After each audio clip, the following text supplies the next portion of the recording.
Yo, Kirara! Maraming salamat sa pag-click sa upload natin ngayon. Bago natin simulan, paki-like mo naman ang video. Na-like mo na? Maraming salamat. Simulan na natin.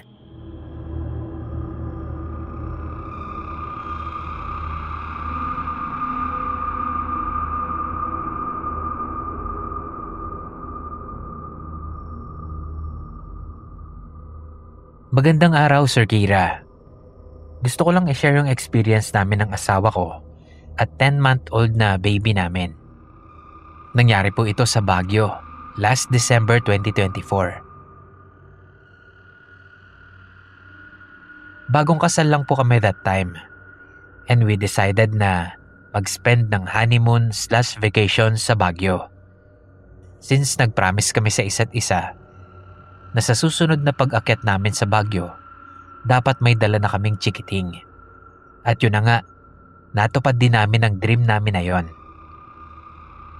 Disclaimer lang po, during our stay doon, wala po kaming nakita na any kind of entity o maski pagpaparamdam, gaya ng ingay o mga gumagalaw na bagay o mga kagaya nito.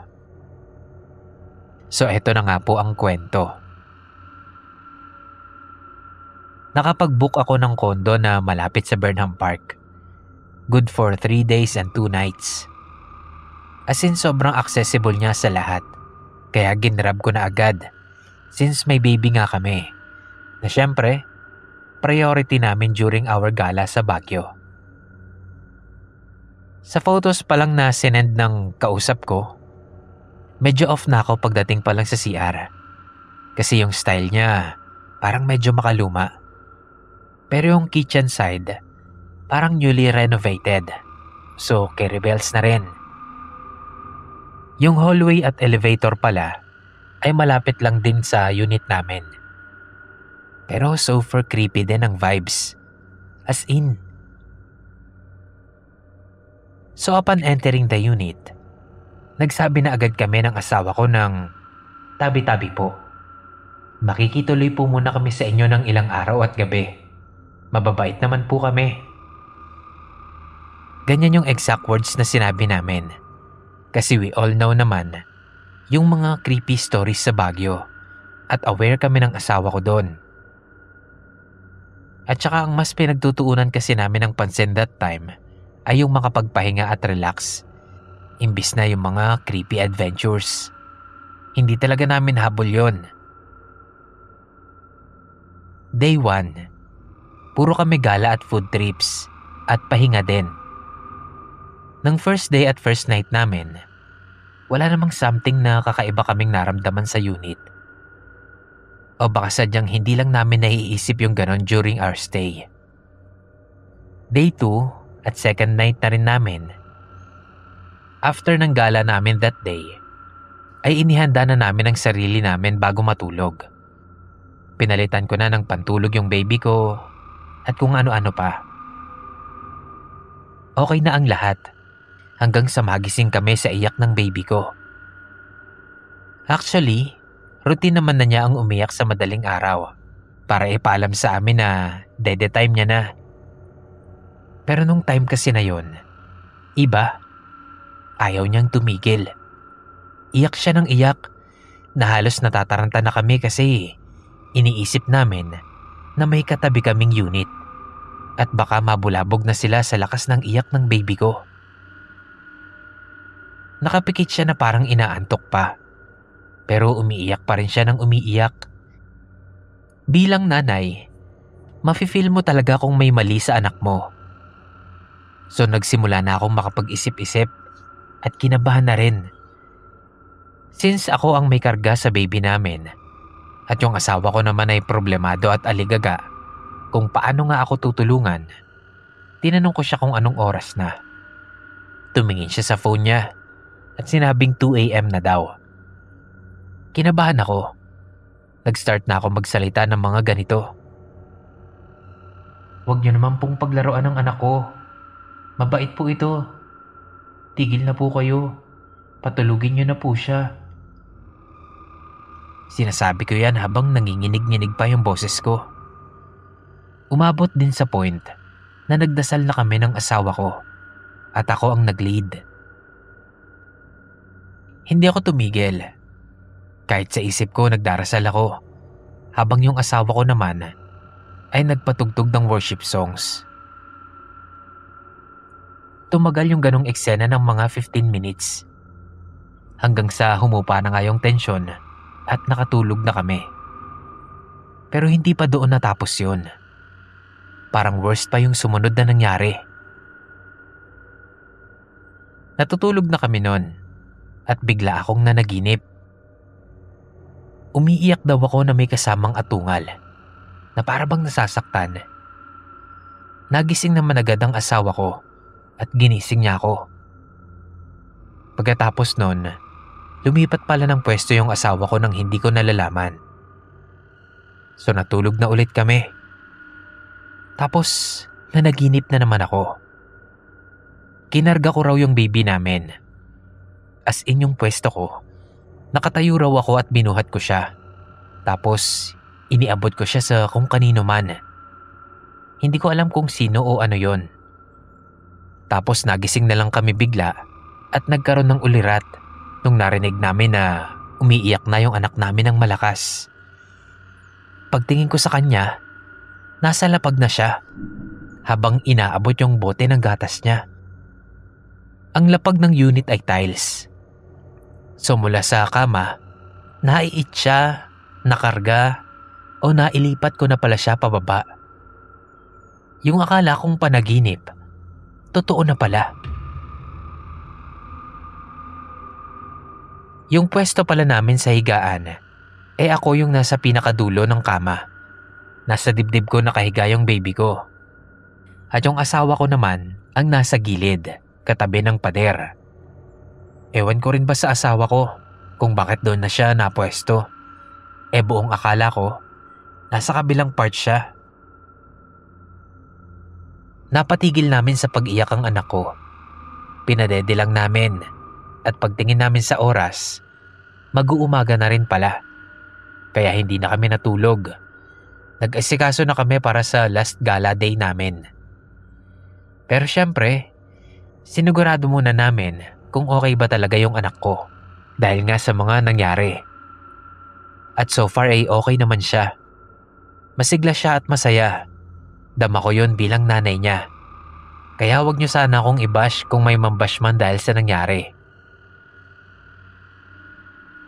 So habang naglalakad kami sa may Burnham Park, napansin ko na may sugat pahaba sa ulo yung anak ko.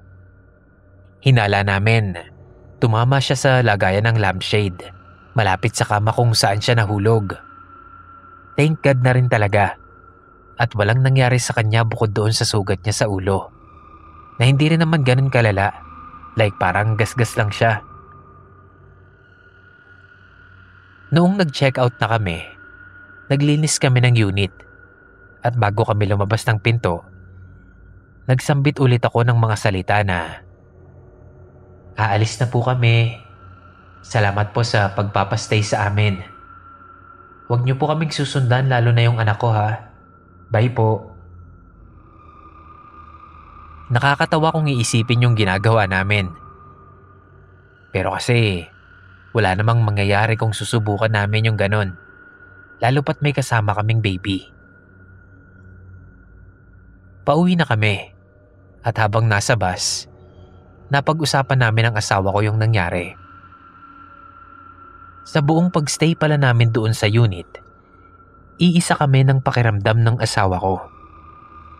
Na sobrang bigat, sobrang off, na natatakot kami sa loob kahit na noong unang pagpasok pa lang namin sa unit. Pero kahit isang beses, hindi kami nag-usap ng tungkol doon habang nandun kami. Yung asawa ko, sobrang takot na takot pala that time at kinikimkim niya lang. At ganun din ako, lalo na sa may CR na part ng unit.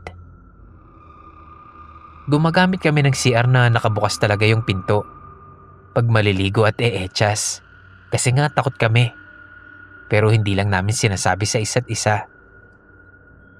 May one time pa nga na inutusan ko siyang bumili ng Wilkins sa labas. Siguro mga 8 to 9 p.m. na yon.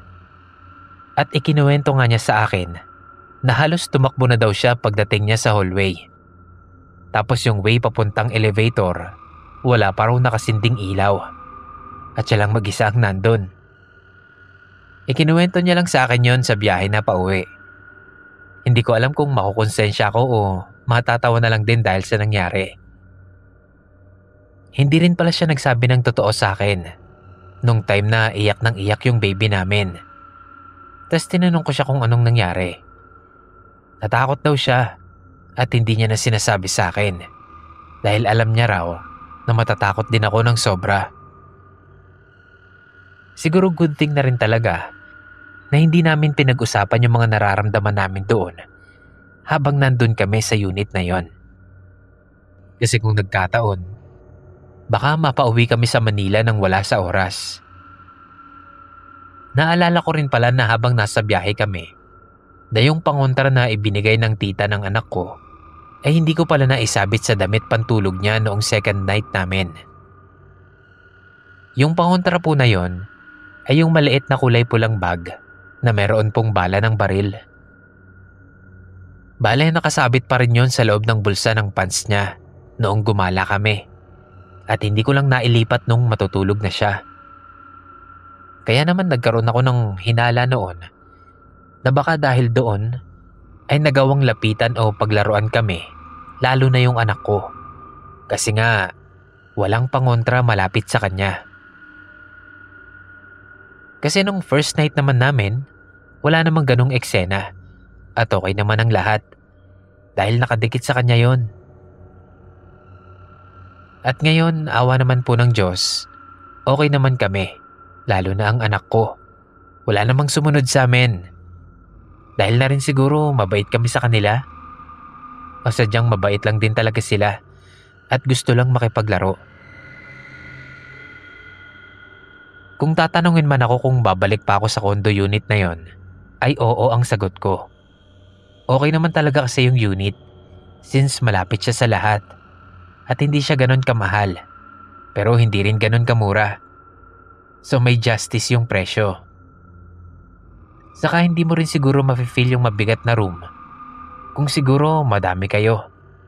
Kung pamilya kayo o grupo na magche-check-in doon.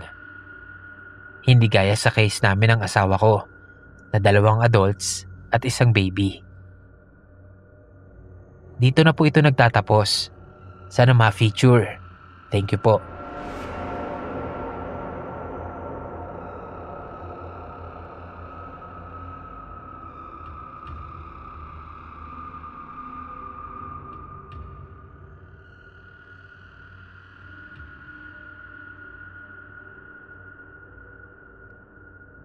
Hi Sir Kira, magandang tanghali po. Pakitago mo na lang ako sa pangalang Light. First time ko pong magpadala ng kwento sa'yo at silent listener mo din ako. Palagi akong nakikinig at nag-aabang sa mga latest mo na story.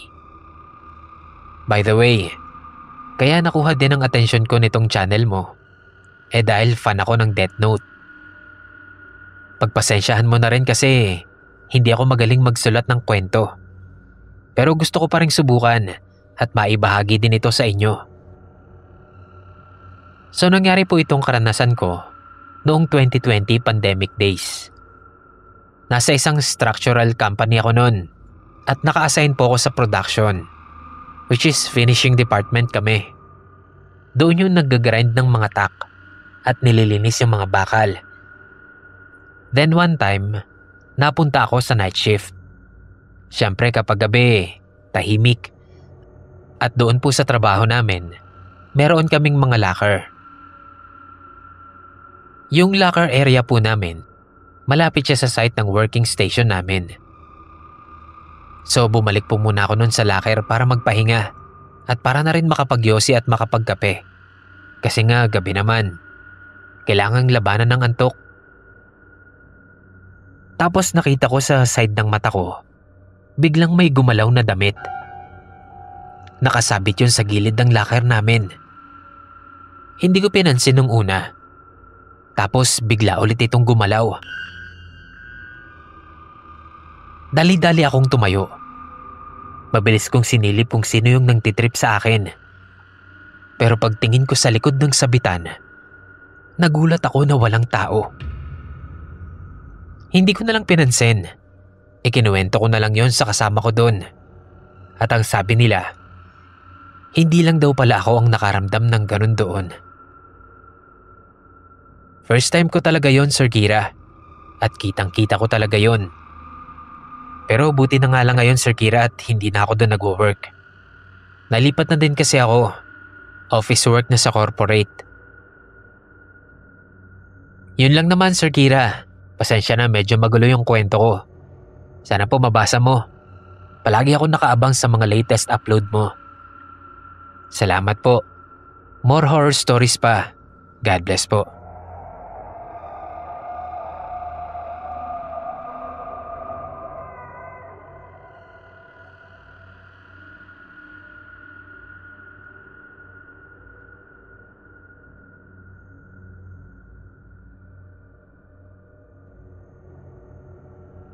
Magandang gabi po, Sir Kira.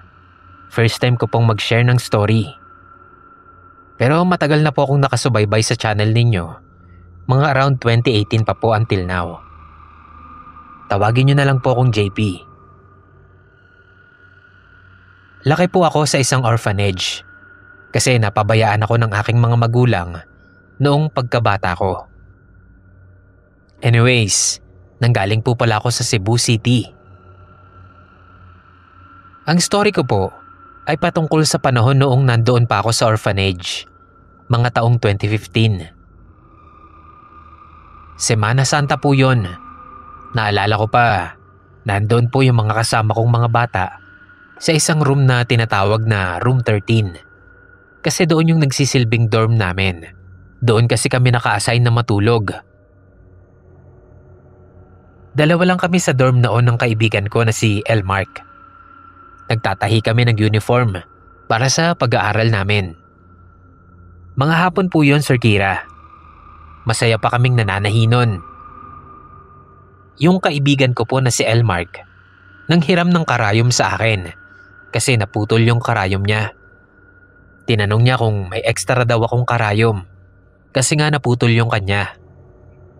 Binigyan ko naman po siya, Sir Kira. Pagkalipas ng 20 minutes, nangamoy bulaklak sa dorm namin. Siya pa nga yung unang nakapansin. Tinanong niya ako kung ano daw amoy yun. Bakit daw parang amoy bulaklak? Naamoy ko raw ba? Nagtaka rin naman ako. Kasi paanong mangangamoy bulaklak doon? Nasa second floor kami. Kaya walang malapit na bulaklak sa amin. Hinayaan na lang namin. Pero nakaramdam ako ng takot. Kasi alam ko kung anong bulaklak yon. At para po yun sa patay. Amoy bulaklak ng patay. Mga ilang minuto ang nakalipas. Tahimik lang kaming dalawa na nananahi. Papatapos na nun si Elmark. Sinukat niya na po yung pantalon niya. Paglingon niya po sa akin, sa may likuran ko, may nakita siyang paa na kasing laki ng balde. Opo, Sir Kira. Kasing laki raw ng balde, yung isang pares ng putol na mga paa. Nagulat ako nang sumitsit si Elmart sa akin. Sabay turo sa likuran ko. Paglingon ko, hindi ako nakagalaw sa kaba. At doon nga ay nakita ko yung sinasabi niya na mga putol na paa. Dali-dali kaming tumakbo pababa. Sa taranta namin ay tinalon na namin yung hagdan. Sinabi namin yun sa isang staff. Tapos bumalik kami sa room 13. Pero wala na po yung paa. Pero laking gulat namin na may bulaklak na pong nakalagay sa kung saan namin nakita yung malaking paa. Puting bulaklak po yun, Sir Kira. Salamat po, Sir Kira, sa pagbasa. Sana ma-upload po ito. Sorry po sa sulat ko kung magulo. Good luck na lang po sa pag-aayos. More blessings to come po sa inyo. Marami pa po akong mga horror stories. Kapag may time po ako at sisipagin, Magsishare po ulit ako. Thank you po ulit.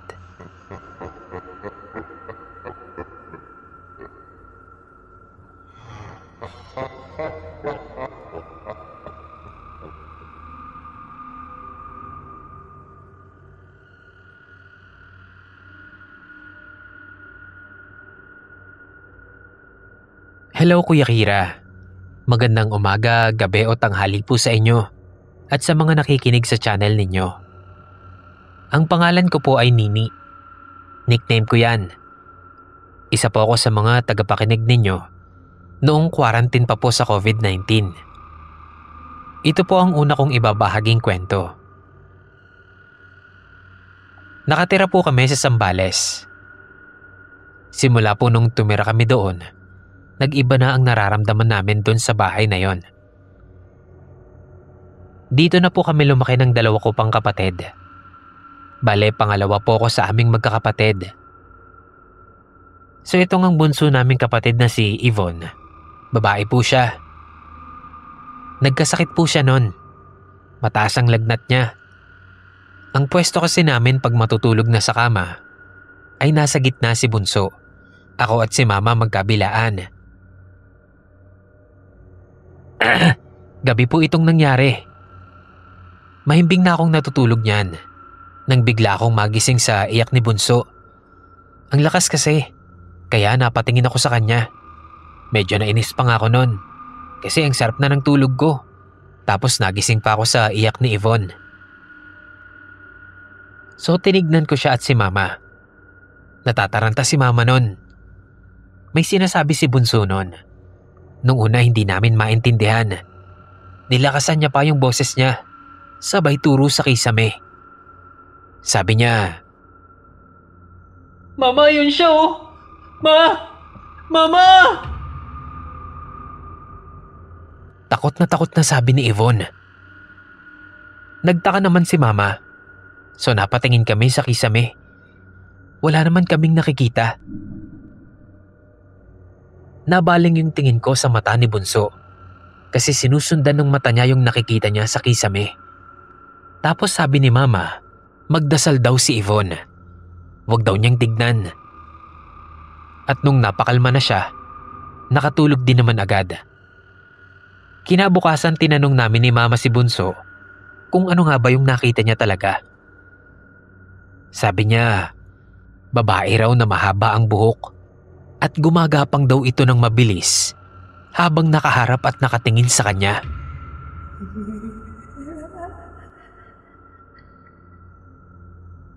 Hindi lang po ito yung nangyari. Kasi nung pangalawang beses na nagkasakit siya, ay iba naman po yung nangyari. This time po, talagang nanayaw yung balahibo ko sa takot. So ito na nga po, same scene. Natutulog na kami nang biglang umiyak si bunso. Tapos sabi niya, nahihilo siya. Umiikot daw yung paningin niya. Tapos bigla niyang tinawag si kuya na nasa kabilang kwarto.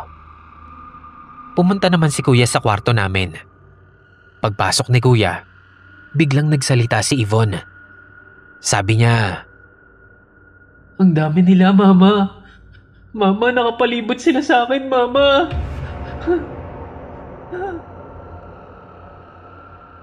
Naiiyak niyang sabi sa amin. Ako naman, nagdasal na ako ng taimtim. Sa pagbigkas ko sa pangalan ni Jesus, Amen, ay tumigil na si bunso sa pagnawa. Tapos pinainom namin siya ng tubig at gamot at pinatulog na ulit. Talagang nagpatindig ito ng balahibo namin.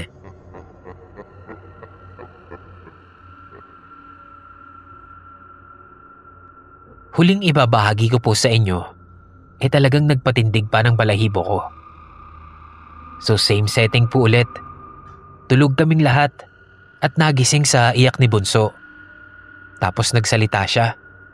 Sabi niya, may malaking tao raw at umuusok ang katawan. Itim raw ang balat nito. At nung ituro niya yung nakikita niya, ay mas lalo akong kinilabutan. Naroon daw ito nakapwesto sa may paanan kung saan ako natutulog.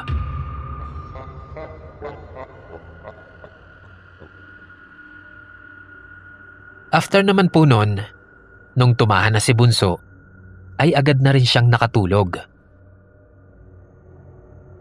Ngayon po Kuya Kira, nasa Pampanga na si Bunso, kasama sila mama at papa. So ako at kuya ko ang naiwan sa bahay. Si kuya po ay nagtatrabaho sa isang store sa Olongapo at 9 to 10 PM po ang pasok niya. Habang ako naman po ay nag-aaral ng grade 10 nung time na to. So gabi po ito, nakahiga na ako sa kama at nagsiselfone. Meron po kaming alagang pusa. Pusa po siya ni kuya. Pangalan po niya ay Kulit kasi napakakulit niya. So habang nakahiga nga ako at nagsiselfone, biglang nag-ingay si Kulit. Una hindi ko pinapansin hanggang sa narinig ko si Kulit na parang nag-iba yung tono. Parang galit. Tapos nung tumingin ako sa kanya, nakita ko siya na parang may kaaway. Tapos nakatingala siya. Nakapwesto kasi ako noon sa pwesto ko nung kami pa nila mama ang natutulog sa kama. Lumapit sa akin si Kulit. Nahiga sa may bandang tiyan ko. Pero nakatingin pa rin siya ng pataas sa may bandang paanan ko. So nag-flashback sa utak ko yung nakita ni Bunso dati. Yung malaking tao na itim daw yung balat. Natakot ako kasi kung saan ito nakita ni Yvonne noon ay doon din nakatingin si Kulit. Natakot ako ng sobra. Tumayo na kaagad ako sa kama at binuhat si Kulit. Lumabas ako ng kwarto. Naupo ko sa sala para hintayin na lang si kuya na makauwi.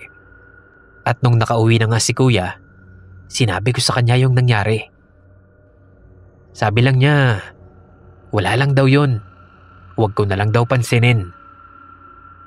Pero kita ko sa mukha ni kuya na alam niya yung sinasabi ko. Kasi alam niya rin yung mga nakikita ni Bunso.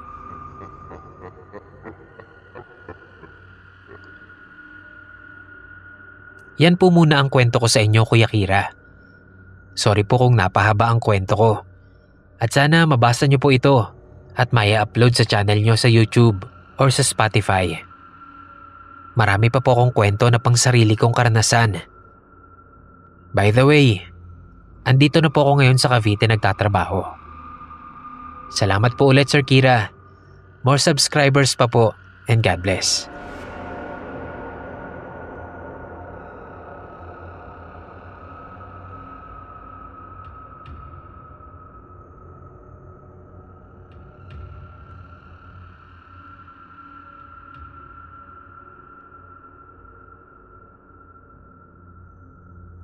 Hello again, Boss Kira. Mika po. Pasensya na at ngayon lang ulit nakapag-send ng kwento. Ang ibabahagi ko ngayon ay sarili kong karanasan. After kong makagraduate ng college, naghanap agad ako ng trabaho. Habang naghihintay na tawagan ng kung saan ako nag-apply ng trabaho, yung kaibigan ko po, gustong lumipat ng boarding house. May nahanap naman po kami agad. Isang bahay pero yung nakatira ay nagre-renta lang din. Siya lang pong mag-isa at minsan hindi din po umuuwi. Nalaman namin na naghahanap siya ng kasama sa bahay at para din hindi masayang yung bayad niya. Kaya pumayag siya na makasama kami. 2 kwarto ang meron doon. Sa isang kwarto, 2 kami ng kaibigan ko. Double deck po yung higaan namin doon. Nung time po na to, yung kaibigan ko ay nag-aaral pa. Kaya kadalasan ako lang mag-isa sa boarding house. At ito na nga po. Dahil nga ako lang mag-isa sa bahay, wala yung kaibigan ko. Siguro mga around 12 PM yon. Nakatulog ako. Di ko po alam kung anong nangyari. Pero narinig ko ang boses ng kaibigan ko na papasok ng kwarto namin. Ako naman, naghintay na makapasok talaga siya ng tuluyan sa kwarto. Habang yung boses ay palapit ng palapit sa kwarto namin, bigla akong nakaramdam na niyuyugyug yung higaan ko. Sa taas po kasi ng double deck ako nakapwesto. Naglakas ako ng loob na silipin yung nasa baba. Pero pagsilip ko, nagtaka ko kasi walang tao. Mag-isa lang ako. Wala pa yung kaibigan ko sa loob ng kwarto. Imposibleng nandun siya agad kasi nakalak pa rin yung pinto. Pero ramdam ko ng mga sandaling yun na mayroon akong kasama sa loob na hindi ko nakikita. Maraming salamat po ulit Sir Kira sa pagbasa ng kwento ko. God bless po.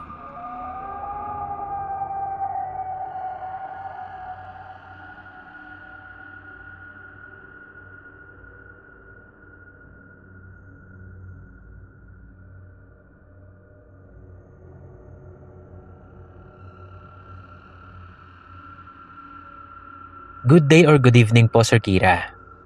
Ako po si Abe. Ibabahagi ko po sa inyo ang storya ko sa dati naming bahay. Buwan po yon ng Disyembre, 2010. Galing ako noon sa trabaho at pauwi na.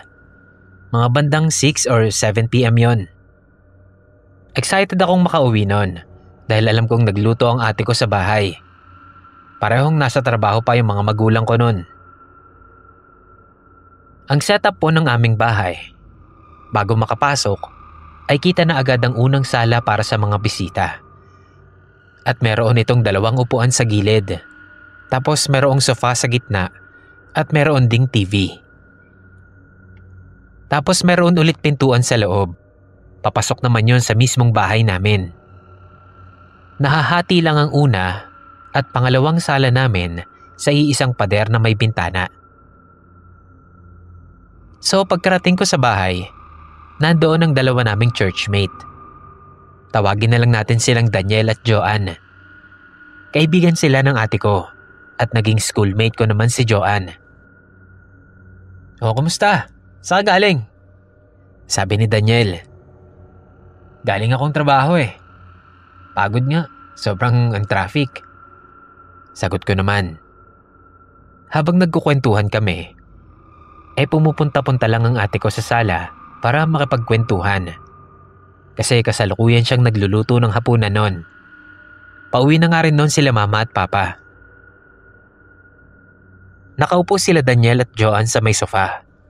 Ako naman sa kaliwang upuan habang nakabukas ang TV. Maya-maya tinawag na kami ni ate para kumain. So pumasok na kami sa sala sa loob mismo ng bahay namin. Nakatapos na kami sa pagkain. Ang dami naming napag-usapan ni Daniel at Joanne at bumalik na kami sa labasang sala. Uuwi na rin sila Daniel at Joanne. Sabay sabi ni Daniel, "Hindi pa ba kakain yung lola nyo? Tapos naman na tayong kumain eh." Sagot ko, "Ha? Wala naman si lola rito eh. 2 lang kami ni ate. Tsaka pauwi pa lang sila mama at papa." Naalala ko pagpasok ko kanina sa bahay, ay merong nakaupong matanda sa may kanan. Sobrang payat. Kulay dark red yung suot niya. At ang natatandaan ko ay purong itim lang yung mga mata niya. At wala siyang kakaibukibo. Ganito rin yung pagkakalarawan nila Daniel sa nakita nilang lola daw namin. Hindi rin naman nila masyadong pinansin yung matanda. Dahil ang alam nila, lola nga namin yon. Wala sa isip namin ng ate ko. Napansinin yung nakaupo sa kanang bahagi na yon. Dahil nakatuon ang isip ko kila Daniel. At dahil na rin tuloy-tuloy ang kwentuhan namin. Oo nga pala. Nasa 30 minutes din siguro kaming nagkwentuhan nun. So nagkatakutan na kami. Kasi nga, hindi naman namin lola yung sinasabi nila. Pagsulyap ko ulit sa loob ng sala, nandoon pa rin yung matanda. Kaya naman hindi na kami pumasok nun. Sa labas na lang kami naghintay at naiiyak na yung ate ko sa takot. Sa takot nga namin ng ate ko ay nakiusap na kami kila Daniel at Joanne Nasamahan na muna nila kami hanggang makauwi ang mama at papa namin.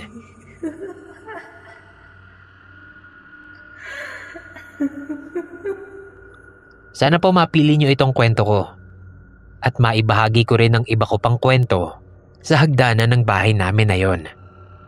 Maraming salamat po, Sir Kira.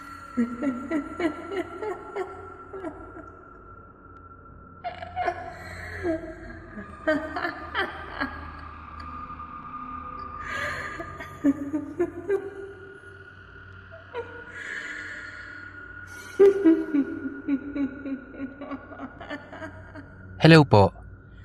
First time ko pong mag-send ng personal kong experience dito. Avid listener po ako. Sobrang nahook ako sa page at stories nyo. Itago nyo na lang ako sa pangalang Miss A. And my story goes like this. Grade 5 po ako nung ma-encounter ko at ng friend ko, yung ganon. Subject sa EPP. Kaway-kaway po sa mga batang 90s. Kaya yung room namin sa subject na yon ay nasa HA room. Which is style bahay yung room. May sala, kitchen, room na may kama, at may malaking bilog na salamin at CR. Sabi ko sa mga classmates ko, samahan nila ako sa CR kasi naiihi ako. Sabi nung 3 girls ko na classmate ay naiihi din daw sila. Kaya 4 kaming pumasok sa CR. Medyo may kalakihan naman yung banyo. Ang problema lang, iisa lang yung toilet bowl. Kasi style bahay nga siya. Kaya nauna na akong umupo sa bowl habang naghihintay naman yung 3 sa turn nila. Sabi ko sa 2, sa lapag na lang sila umihi kung hindi na nila kayang tiisin. At gano'n na nga ang ginawa nila. Nung time na yon, ako lang yung nakatayo kasi yung 3 umiihi. May bilog na salamin sa taas ng toilet bowl. Yung pwesto ko nasa pinto. Hinihintay ko silang matapos nang biglang may dumaan na babaeng nakaputi. Na as in nakita namin siyang 4. Masasabi kong white lady siya. Yung typical na yung buhok nasa harap tapos nakaputing mahabang damit. Wala namang hangin na makakapasok sa CR kasi nakasarado yung bintana at pinto. At kahoy yung frame ng mirror. Kaya imposibleng magalaw ng hangin yun. Yung paggalaw niya parang duyan na inugoy ng 3 beses at mabagal. Hindi rin naman magagalaw o matatamaan ng mga kasama ko. Kasi nga mga nakaupo sila.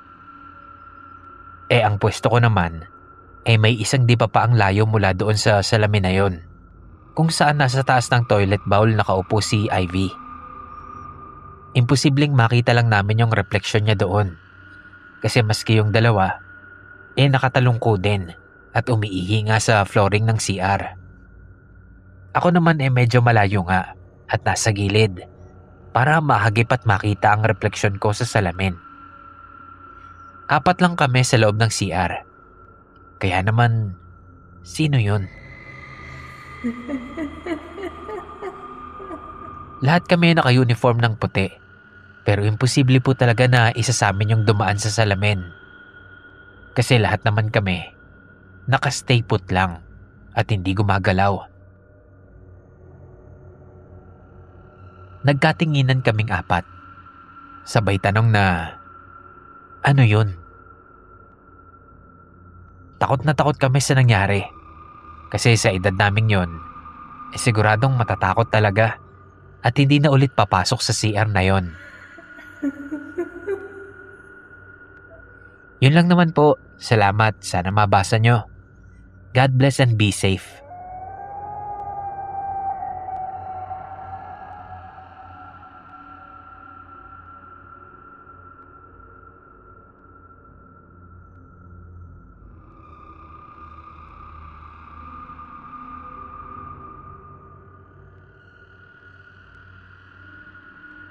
Hello po, Sir Kira. Si Ali po ulit ito. Maraming salamat po sa pag-feature ng story ko. Magbabalik kwento po ako ngayon tungkol naman sa mga naging doppelganger experiences namin ng family ko. Pagpasensyahan nyo na po kung medyo mahaba ito. Unang kwento po ay mula sa lola at mama ko noong bata pa siya. Elementary daw po siya nang mangyari ito. May isang hapon po noon na medyo late nang nakauwi si mama sa bahay nila. Nakapagluto na po noon si lola ko ng pananghalian nila. Pero since hindi pa nga po nakakauwi si mama, ay tinirahan na lang po siya ng ulam na iniwan niya sa mesa. Nagaganchilyo po si lola nung makita ni lola na nakauwi na si mama at dumiretso sa kwarto nila nang hindi man lang nagmamano. Hinayaan lang daw po muna ito ni lola. Gawa ng baka daw napagod si mama sa eskwela, kaya magpapahinga na muna. Itinuloy lang po ni lola yung ginagawa niya. Pagkalipas po ng 2 oras, nagulat si lola nang biglang pumasok si mama sa pinto ng bahay nila at tila kararating lang dahil naka-uniforme pa ito. Nagulat si lola kay mama. "Oh, di ba nakauwi ka na?" Nagtaka naman daw po si mama sa sinabi ni lola.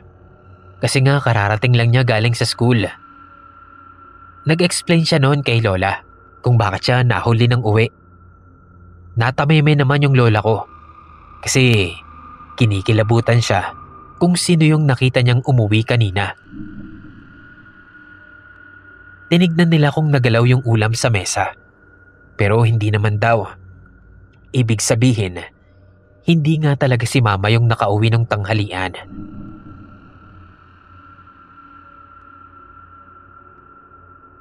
Pangalawang kwento po. Karanasan ko naman po ito dito sa bahay namin ngayon. High school po ako nito. Ang schedule po ng pasok ko noon ay panghapon.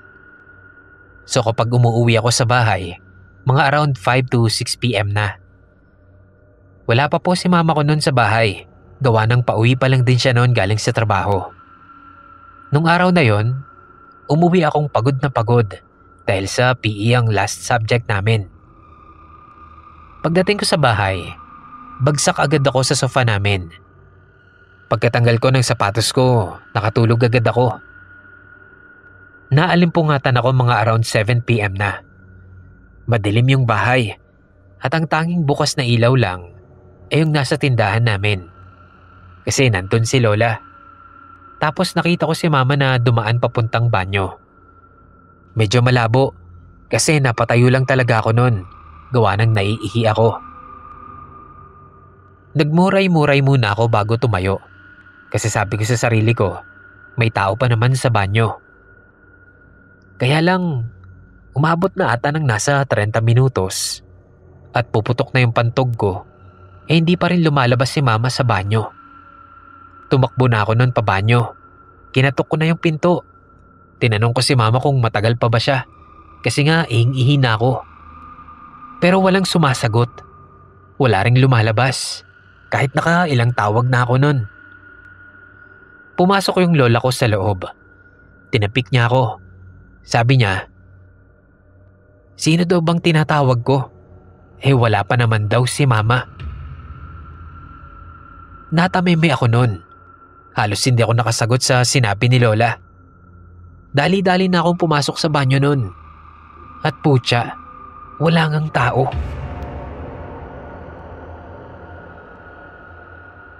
Nakaihi naman ako ng matiwasay. Kaya lang, pinabantay ko muna si lola.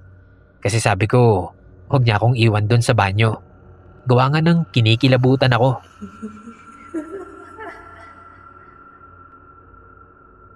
Itong huling kwento ko naman po, karanasan ni mama. Pero this time, kakaiba naman ang nangyari sa kanya. Bandang mga 12:00 ng hating gabi na po ito. Nagde-deliver kami ng mama ko ng mga pagkain na in-order sa amin paggabi. Yung de-deliveran po namin ng araw na yon, medyo magulo yung instructions. Kasi may 200 pala sa street nila. Doon niya kami pinadaan sa kabila. Mas malapit pala siya dun sa dulo. So ibinaba ko ni Mama dun sa kabilang dulo na malapit na sa customer. Kaya lang paglabas ko, after kong maihatid yung order, wala na si Mama sa labas. Nagantay ako. Akala ko kasi may binili lang siya o ano. Kaya lang wala talaga. So nagtanong ako nito doon sa nakita kong tao sa kanto. Sabi ko, "Kuya, nakita niyo po ba yung babaeng kasama ko? Yung naka-e-bike po?" Itinuro nila ako palabas. Tapos sabi nila, umalis na raw si Mama. Kani-kanina lang. So nagpasalamat ako. Tapos naglakad na ako palabas. Sinusubukan ko pang tawagan si Mama noon para malaman kung nasaan ba talaga siya. Nasa kalagitnaan na ako ng lugar nung nagkasalubong kami. Tinanong ko siya kung saan ba siya galing. Kanina pa ako kung naghihintay. Takang-taka naman si Mama na medyo may inis sa boses niya. Sabi niya, ako raw ang saan galing. Sumakay na raw kasi ako sa e-bike. Saan pa raw ba ako nagpunta? So takang-taka ko noon na medyo naiinis na rin kasi nagantay na ako, napaglakad pa ako. Sinagot ko na siya. Sabi ko, kanina ko pa nga ako siyang inaantay sa kabila. At saka paanong sumakay? Dineliver ko pa nga yung pagkain. At paglabas ko, wala na siya. Ayaw pang maniwala nun ni Mama sa akin. Sabi ko, tanungin pa niya yung nagiinuman sa kanto. Inantay ko talaga siya, pero umalis na nga siya. Imposible daw na mangyari yon. Kasi sumakay na daw talaga ako sa e-bike. Nag-uusap pa nga daw kami habang nagdadrive siya. Gulong-gulo na ako nun. Hanggang sa makauwi ay nagdidiskusyon kami ni Mama. Pagka-uwi ng bahay, ikinuwento ko sa lola ko yung nangyari. Sabi niya, hindi pa ba kayo nasanay? Pailang panggagaya na yan. Doon ko nga naisip na himala at ako naman ang ginaya at hindi na si Mama. Hanggang ngayon po, pinagtatalunan pa rin namin yun ni Mama.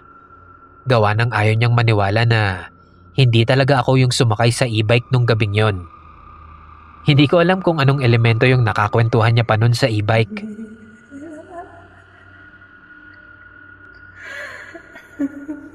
Nako, napahaba na pala. Eto na po muna sa ngayon, Sir Kira.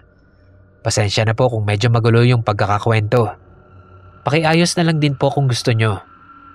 Magkukwento pa po ulit ako sa susunod. Salamat po ulit. Patuloy po kaming nakikinig sa inyo ng Mama at Lola ko kada upload ninyo. More subs to come po.